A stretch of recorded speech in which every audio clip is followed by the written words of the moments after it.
हाँ, इमोशन कहाँ कहाँ होती है ना, ठीक है ना, उस पर कहाँ किस किस पॉइंट पे होती है, किस किस पॉइंट पे इमोशन होती है, ठीक है ना।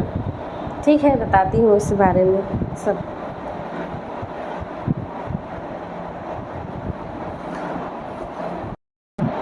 हेलो फ्रेंड, मैं लक्ष्मी हवलादार और ये जो वीडियो है इसमें बताऊंगी इमोशन कहाँ कहाँ होती है। एक्चुअली हमारे बॉडी में 18 ऐसी जगह है जहाँ पे इमोशन स्टोर होती है तो जाहिर सी बात है कि वहाँ स्टोर होगी या ठहर जाएगी तो वहीं पर ब्लॉकेज होगी। वहाँ ब्लॉकेज होगी तो उसी का ही प्रभाव बीमारी के रूप में हमारे बॉडी पर दिखेगी, है ना। अगर उसमें ध्यान नहीं दिया जाए, हीलिंग नहीं किया जाए तो वही तो बीमारी के रूप में बाहर आएगी।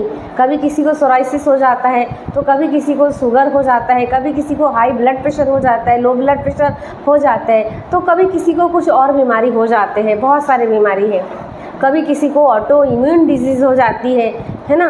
तो ये सारे जो प्रॉब्लम हैं ये उसी के लिए ज़्यादा होते हैं। क्योंकि देखिए फ्रेंड्स, ये बहुत समझना बहुत ज़रूरी है कि हमारी मेंटल हेल्थ ठीक रहेगी तो हमारी इमोशनल हेल्थ और हमारी मेंटल हेल्थ अगर ठीक रहा तो हमारी जो फिज़िकल हेल्थ है वो भी ठीक रहती है। क्योंकि हमारे फिज़िकल बॉडी जो है, हमारे फिज़िकल बॉडी ठीक रहे या स्वस्थ रहे, इसके पीछे अगर कोई कारण है तो सिर्फ और सिर्फ ये है कि आप अपना मेंटल हेल्थ और इमोशनल हेल्थ को ठीक करिए।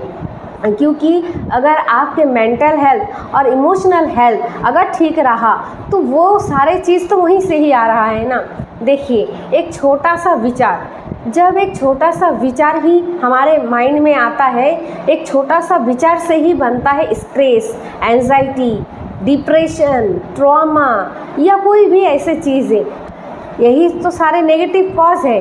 तो हमारे बॉडी में इमोशन की जो जगह है उसके बारे में बात करूं, इससे पहले मैं एक छोटा सा स्टोरी एग्जाम्पल के द्वारा मैं देती हूं कि इमोशन सबसे जो मेन पॉइंट है वो कौन सा है और उसके इस पर और या उस पर रहने पर क्या होता है। तो आप बहुत हद तक बहुत सारी चीज़ों से बच सकते हैं।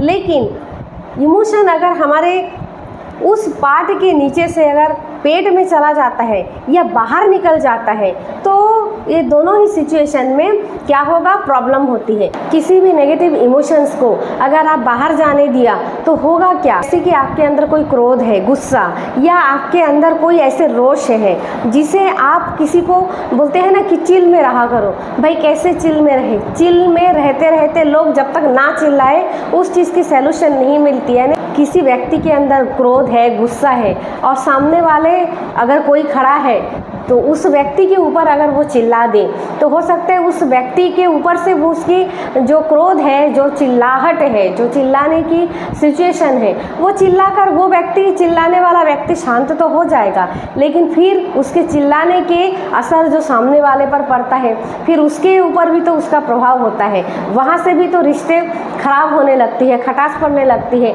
या यूँ कहें कि रिश्ते भी तो टूट जाते हैं ऐसे सिचुएशन में, है ना। तो इसको कैसे कंट्रोल करें या क्या करें?